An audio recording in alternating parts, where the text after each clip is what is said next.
शुरुआत की एक ऐसे क्रांतिकारी पथिक, एक ऐसे कर्मवीर, एक ऐसे योद्धा, एक ऐसे आवाज जो 140 करोड़ की उम्मीद है, जो इस देश के संविधान की रक्षा के लिए सभी तरह के अपमान को सहने को तैयार है।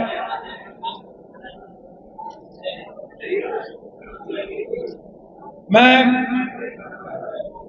अपने नेता, प्रिय नेता, जो इस मुल्क के 10,000 किलोमीटर चलकर समाज के उस तबके को समझने जानने का प्रयास किया, जो मजदूर थे, जो गरीब है, जिनके बारे में कभी बाबा साहब अंबेडकर सपना देखते थे, जिनके परिवर्तन के लिए ज्योतिबा फूले, पेरियार, सावित्रीबाई फूले, वाल्मीकि, संत रविदास, महात्मा बुद्ध से लेकर ऐसे हर वह लोग, चाहे वो शहीद जगदेव बाबू हों, चाहे कर्पूरी ठाकुर जी हों, चाहे शहीद सूरज नारायण सिंह जी हों, चाहे राजकवि दिनकर हों, चाहे पंडित जदुनंदन शर्मा हों, चाहे मंडल कमीशन के लिए कुर्बानी देने वाले बीपी सिंह हों, सभी लोगों ने इस देश के अंतिम व्यक्ति के लिए जो लगातार प्रयास किए, उनकी आर्थिक सामाजिक आजादी की, जिसमें सबसे बड़ी भूमिका हमारे सुभाष चंद्र बोस की रही, और आम आदमी की मिनिमम रिक्वायरमेंट और फंडामेंटल राइट, जिसको ग्रंथ के रूप में इस सदी के महानायक बाबा साहब अंबेडकर ने जो संविधान बनाया, जिसमें इक्वल जस्टिस और इक्वल फ्रीडम की बात की, उस आवाज को किसी ने बुलंद किया तो वो राहुल गांधी जी। आज देश के हर वर्ग और समुदाय के लोगों ने ये एक्सेप्ट किया, चाहे वो मंडल कमीशन लागू होने के बाद बीजेपी ने उसका सबसे ज्यादा पुरजोर विरोध किया, मनुस्मृति जैसे मुद्दों पर बीजेपी ने जिस तरीके से बाबा साहब अम्बेडकर को अपमानित किया, और आज तक सामाजिक व्यवस्था के तहत समाज के सबसे कमजोर गरीब व्यक्ति पर जिस तरीके से उनकी जीवन के अधिकार पर, उनके जीने के तरीके पर, उनकी संस्कृति पर हमला हुआ था, और तब एक विचारधारा जन्म ली थी बौद्ध। तब से लेकर के आज तक आजादी के बाद जिस 90% लोगों की भागीदारी नहीं थी, आर्थिक में साझेदारी नहीं थी, हिस्सेदारी नहीं थी, यह सवाल जिसकी जितनी जनसंख्या उतनी भागीदारी आरक्षण में हो, यह सवाल सदियों से उठता रहा है कि हम किसी भी कीमत पर निजी क्षेत्र में आरक्षण हो, किसी भी कीमत पर राजनीतिक हिस्सेदारी हो, किसी भी कीमत पर शैक्षणिक हिस्सेदारी हो, सामाजिक हिस्सेदारी हो। जब बीपी सिंह ने मंडल कमीशन लागू किया, तब से लेकर आज तक समाज के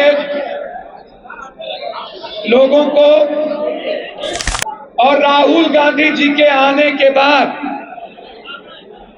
लगातार राहुल गांधी जी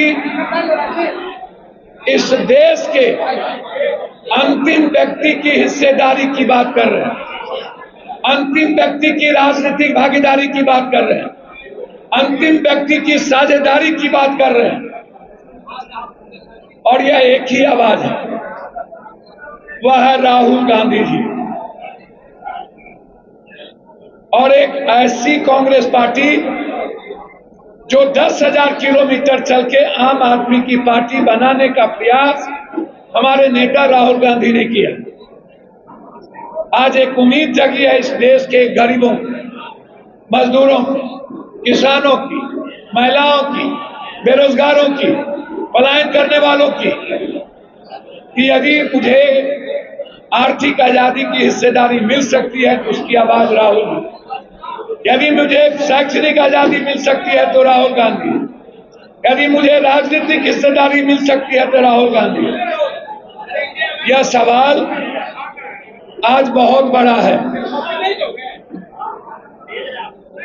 मैं आपसे एक आग्रह करना चाहता हूं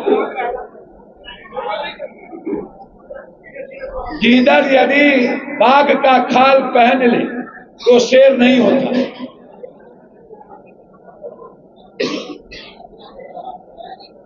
जिस तरीके से हमारे नेता को अपमानित किया गया, गालियां दी गई, जनों पर गालियां दी गई, जाति पूछा गया, पिता का नाम पूछा गया हेमंत बिस्वा के द्वारा। अनुराग ठाकुर ने कहा जिसके जात का पता नहीं। वह जो गोदी मीडिया थी, जब नक्सल की बात करते थे राहुल गांधी के बारे में, अर्बन नक्सल, मैं उस गोदी मीडिया से जानना चाहता हूं, उस अंधभक्तों से,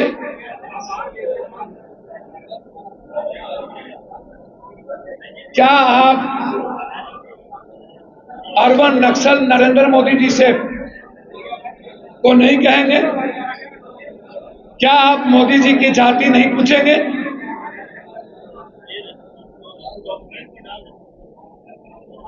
जबकि मोदी जी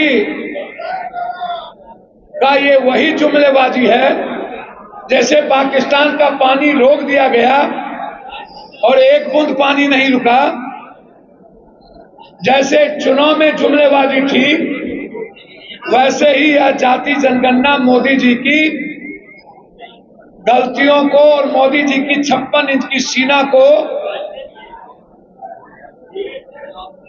जो बिल्कुल ही 5 इंच का सीना नहीं था, उस गलतियों को ढकने के लिए एक नायाब जुमलेबाजी है, जिसमें उन्होंने कहा कि मैं गणना के साथ जाति का भी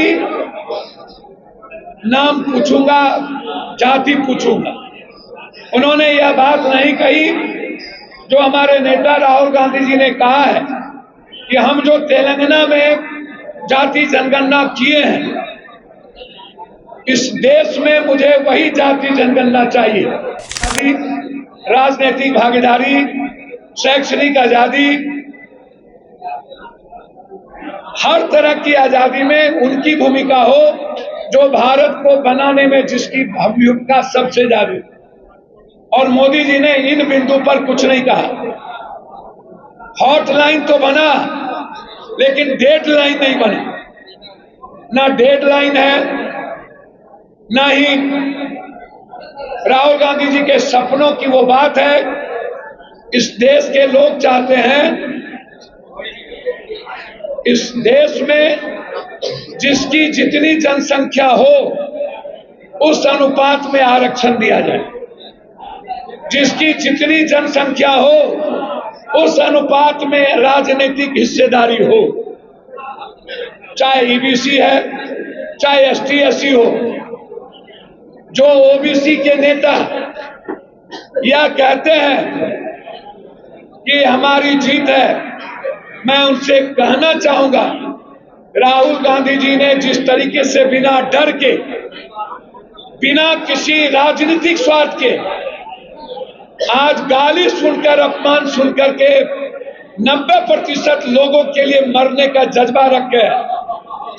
क्या इस देश के पीएम एसटी एससी और ईबीसी को पीएम बनाएंगे? क्या इस देश के वो ओबीसी नेता जो ईबीसी और एसटी एससी की बात कर रहे हैं, इस देश में जितनी आबादी है, क्या उस आबादी के मुताबिक आप मुख्यमंत्री बनाएंगे? यह सोच है मेरे नेता की। सिर्फ पीठ मत थपथपाइए। राहुल गांधी जी ने पहले ही कह दिया हमें बिहार मॉडल नहीं चाहिए। हम बिहार मॉडल में जो हुआ वो सही नहीं है। 3 बार, 2 बार यहां, एक बार प्रेस कॉन्फ्रेंस में उन्होंने कहा जिसको मैंने लागू किया। इसीलिए नरेंद्र मोदी जी ने एक जुमला फेंका और अपनी गलतियों को और पहलगाम के मुद्दों को डाइवर्ट करने के लिए देश के लोग ये समझ गए कि नरेंद्र मोदी जी किसी के नहीं है, ना पिछड़ा के ना आगरा के। वह सिर्फ कुर्सी के हैं और ये कुर्सी के बगैर रह नहीं सकते। नरेंद्र मोदी जी का नाम कुर्सी मोदी रख दिया जाए और कुर्सी के लिए इस देश को अलग अलग करना पड़े तब भी ये लोग करेंगे। इसीलिए राहुल गांधी जी का निर्णय इस देश को जोड़ने की, चाहे ऊंची जात के लोग हों, चाहे एसटी हो, चाहे ईबीसी हो, चाहे ओबीसी हो, सबकी भागीदारी चाहती। दूसरा, 43% आरक्षण। मैं जरूर पूछना चाहूंगा नरेंद्र भाई मोदी जी से, क्या आप 43% आरक्षण की वकालत कर रहे हैं?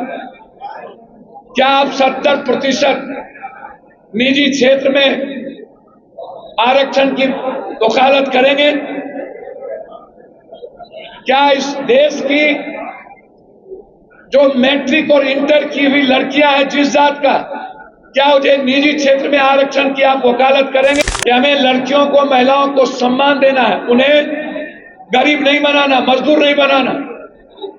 इसीलिए हम चाहेंगे हर कीमत पर जो निर्णय हमारे नेता ने तेलंगाना में 43% लिया है, वह निर्णय इस देश में मोदी जी आप लें।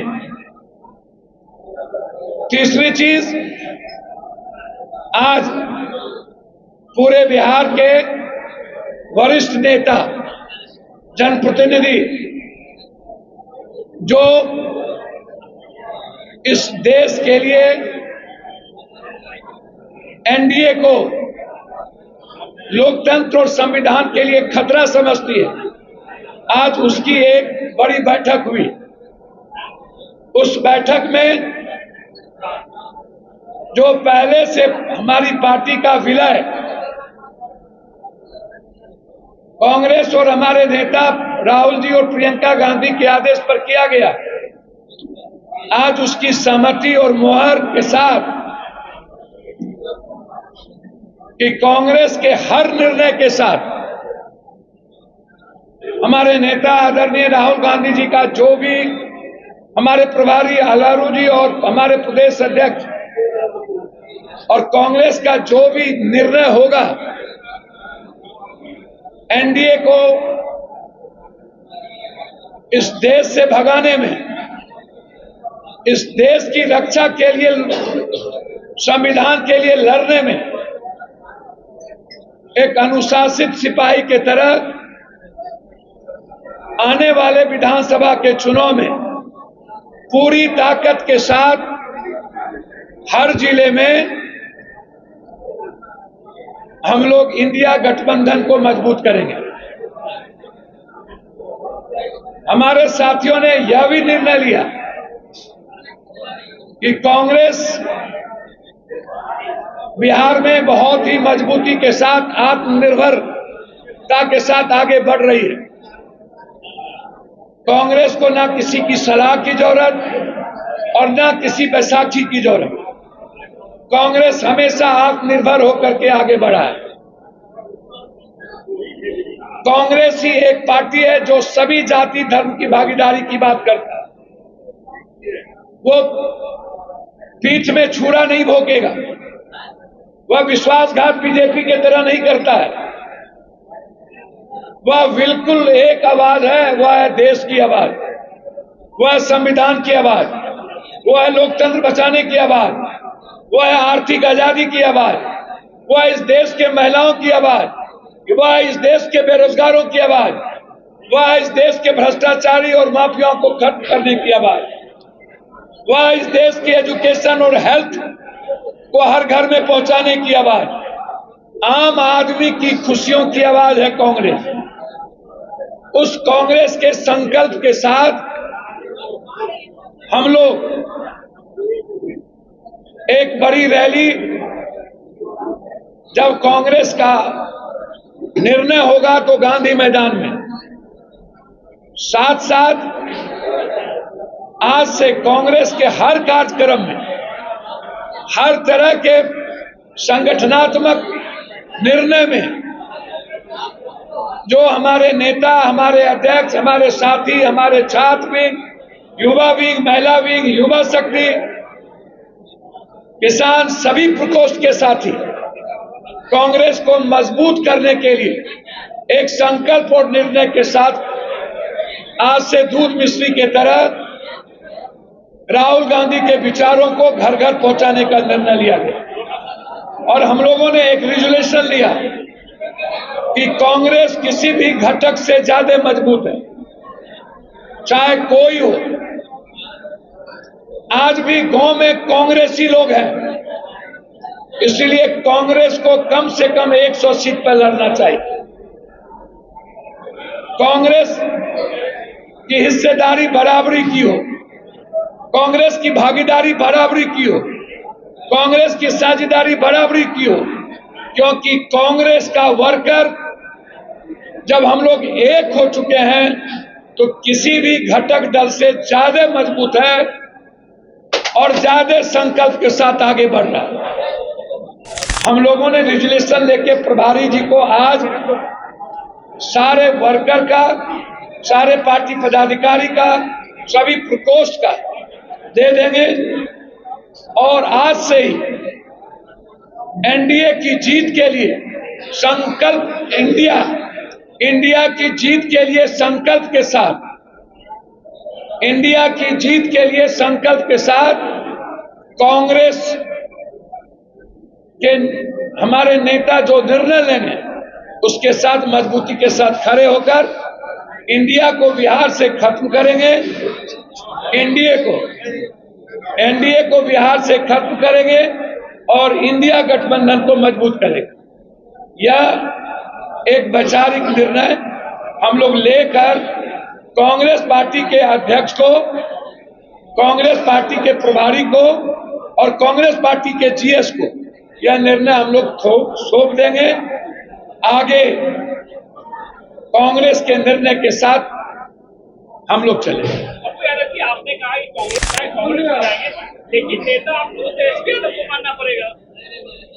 देखिए, ये जिम्मेदारी हमारे राहुल गांधी जी और कांग्रेस की। मैं एक साधारण वर्कर हूं, मैं कांग्रेस को गिलहरी की तरह मजबूत करने का हमारे पार्टी का निर्णय है। जो निर्णय हमारे नेता लेंगे, प्रभारी लेंगे, हम उसके साथ खड़े होंगे। हर पार्टी के नेता और पार्टी का वर्कर अपने नेता का निर्णय लेता है। आज की बैठक में आपको क्यों बुलाया गया? आज की बैठक भैया, जब हमारे प्रभारी और प्रदेश अध्यक्ष वहां हैं और सभी पार्टी के लोग वहां हैं और हमें राहुल जी का जो कार्यक्रम है उस कार्यक्रम के लिए हमें एक सच्चे सिपाही की बैठक के साथ होना था और पूरे बिहार में जो कार्यक्रम तय होगा, जो डेट उसके लिए हमें यह बैठक करनी थी। और कैसे संगठन के साथ हम लोग को चलना है, अनुशासित सिपाही को लेकर निर्णय वहां था। तो हर पार्टी अपने नेता का चयन करती है। अभी हमारे प्रभारी जी ने 5 बार कह दिया कि हम सहयोग के साथ लड़ेंगे, हम साथ लड़ेंगे, हम गठबंधन में लड़ेंगे, लेकिन नेतृत्व पर अभी नेता फैसला करेंगे। नेता की जो बात होगी उसको स्वीकार। भाजपा तो कहती है कि कांग्रेस आरजेडी का झगड़ा पार्टी है। देखिए, भाजपा पहले अपने गिरबान में झांक के देखिए।